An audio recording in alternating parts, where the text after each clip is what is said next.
Contracts then, let's do this.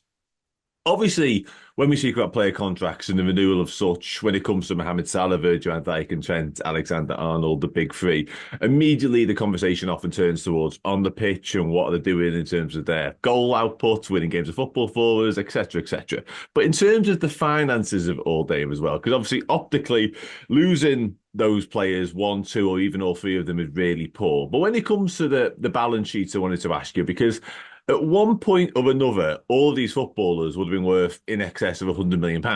So to allow them all to walk away potentially for nothing, or one of them, or two of them, like I say, that from FSG's standpoint, from what we are as a football club, they can't be, that isn't good. They can't be happy with that, to not to put too fine a point on it. No, I don't think any of them. I mean, certainly Trent doesn't anymore, but I don't think Van Dijk does. So none of them hold any book value for Liverpool anymore. So effectively, it means their transfer fees. I mean, Trent doesn't have one anyway because he's a product of the academy.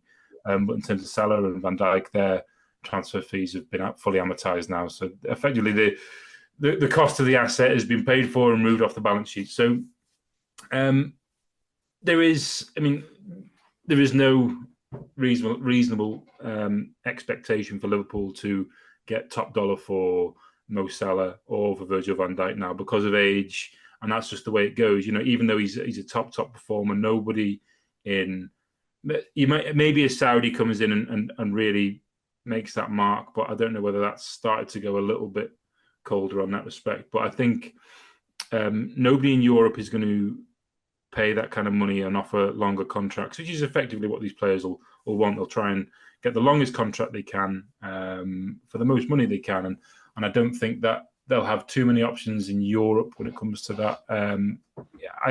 My anticipation is they'll get two of three done. How that happens, how it works, I don't know. But I think the Trent one maybe seems the most let's say precarious because he is a player who is still in his prime, should have a huge market value. The only thing which impacts that at the moment is the fact that his contract's about to run out. But yeah, and Liverpool run the risk of just kind of, if they offer a contract, which I'm sure that, I don't know whether they have, but I imagine those conversations have happened. If they offer it in a timely fashion, they'll get kind of training compensation for him to a degree because he's been a product of their environment for all these years, but it won't be anywhere near what they get on the open market for him. But I also don't think do they want to sell him? I just think these things are played out Trent himself said, none of his contract extensions have ever been played out in public, and this one won't be either. But obviously, we have to fill the vacuum with a noise, so it's impossible to know what goes on behind the scenes. I fully expected Salah to leave when we had images of him and Mykonos signing new contracts. So these things happen in good time. I think, and I know. I'm always accused of being kind of an FSG acolyte, but I'm really not. I like to think I like owners who are responsible, but also I understand the argument of a lack of investment in the playing side at key times. I think that's valid criticism of them. But I do think they haven't made too many missteps in this area. It's hard to think of many who've left who who've really kicked on. However, that's not to say that this won't be the exception to the rule, but I think they'll probably have these things in hand because ultimately they are three key assets for Liverpool. I think the key thing will be, I think that maybe the Trent one seems it's most obvious for them to do because it's protecting value, pay him what he's worth, and draw a line under it because you've still got plenty of years left ahead of him. The issue probably for them around Salah still looks like he could play until he's 45. Van Dijk's looking great again, but these things, the body breaks down as you get older, and you can't guarantee. So it's a lot of money sometimes to put down and commit to a longer term contract on players like that. But the value is there in the short to medium term anyway. So I think for Liverpool, the most economically important one is getting Trent done.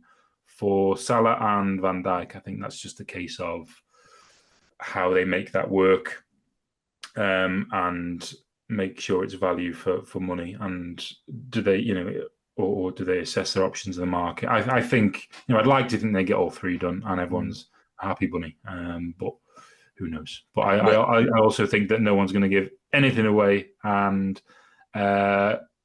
whether it's Spanish media or whoever, I don't think anyone knows other than those who are conducting the contract negotiations, because nobody knew Jurgen Klopp had had a conversation with Billy Hogan and the Chiefs in Boston about leaving, and that was a couple of months before it was announced. So we're all just floating down the river of kind of with our eyes closed. But I think it's safe to say that these conversations are happening, and it's probably quite an intense period for all involved.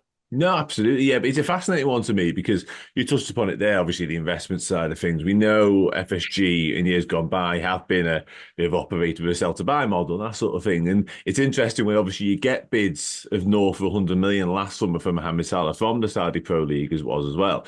And you obviously don't cash in at that point, and rightfully so. But then potentially you run the risk of him walking away for free at the end of the season. And we know, because of the way FSG likes to do business, they wouldn't want that to happen. Ultimately, nobody would, of course. And then, of course, you factor in Virgil van Dijk and potentially Trent Alexander-Arnold as well. I mean, we've never let anybody go of that sort of magnitude by comparison. Like, they've been relatively small fry. I adored Gino Wijnaldum. I adored Bobby Firmino. But in terms of their marketable value, in terms of what they were as an asset at the time financially, they paled into insignificance compared to these three. So it's a really interesting time. Like I say, I just worry that because obviously the cost of replacing them will be so high as well, and if they do walk away, it's all very doomsday and dramatic for me. Forgive me.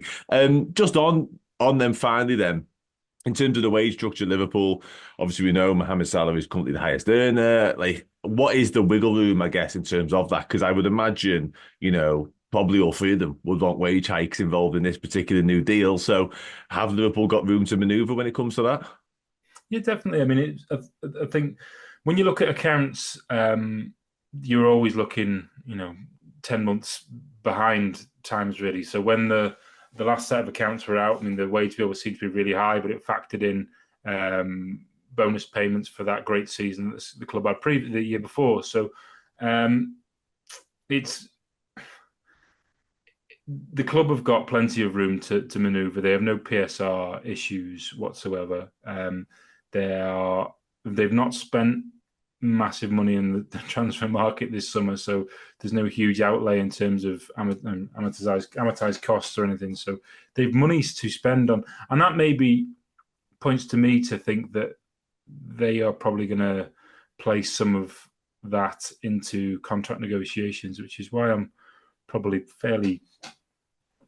I'm a Chester fan, but I have a soft spot for Liverpool, obviously. But it's probably I'm quite calm about the fact that they'll probably get done what they wanted to do. But yeah, they've got room to manoeuvre, to add. And I think that if they get these three done, then they'll be in a good position. And then I think everyone's happy, and then they can go into to January or into the summer and kind of look at how to build and replace. And then the next transfer window does become about how do you replace Salah and Van Dijk long term, because that's what those will be the kind of conversations happening now. But ultimately, you want that transition process whereby you've still got them in the building because they are impactful players whose value to the club is way in excess of what anyone else in the market could probably bring them right now. Could they replace a player like Mo Salah in the market in his current form? Say he keeps that way for the next 2 years. Could they do that? I don't think so. So I imagine, but all these things will be considerations, and people smarter than I will be making these decisions. But I find it hard to believe that they will allow for a player who they turned down big money for last summer to depart for nothing, and also for a player who they produced, who has been so integral to the success story of the past few years. That they would allow him to walk away for nothing. I find it unfathomable. So, but I hopefully these things pan out, and we can have a nice discussion about how are they going to afford these three deals soon. But yeah, that's my 2 pennies. No, absolutely, and that's obviously the preferred outcome of all of this. I look forward to that conversation when it happens. But yeah, I think right, and it's interesting how obviously Liverpool have this summer just gone sort of future-proofed themselves from a position of strength in the goalkeeper department. So it's interesting there how you say obviously if you kept Mohamed Salah and Virgil van Dijk, you could then look to do that in those areas as well. Where if they walk away, any club you go to, no, you've got that amount of wage in your back pocket, so the player's in a position of strength then. But also, they know you're desperate for that player because Salah's not there anymore and Van Dijk's not anymore. You tie them down for another couple of seasons, you can go into the market with a bit more freedom. You're not panicking to get somebody through the door. So yeah, all makes perfect sense to me, Dave. If anyone for Liverpool's watching, just give them a new contract so we can all move on with our lives. Absolute pleasure speaking to you as ever. Let people know where they can find you, your work, and all that stuff. It's across our sites in so Liverpool Echo, Manchester Evening News, but mostly the Liverpool Echo. Also, we've got a weekly newsletter at the bottom line, which you can subscribe to on my Substack, which is just looking at what goes on behind the scenes of the beautiful game. A fairly broad view of what goes on. Some exclusive interviews, some insights. So it's worth your time. Top man, thank you so much. You've been worth our time as always. Everybody else, I'll see and speak to you all again very soon. Take it easy.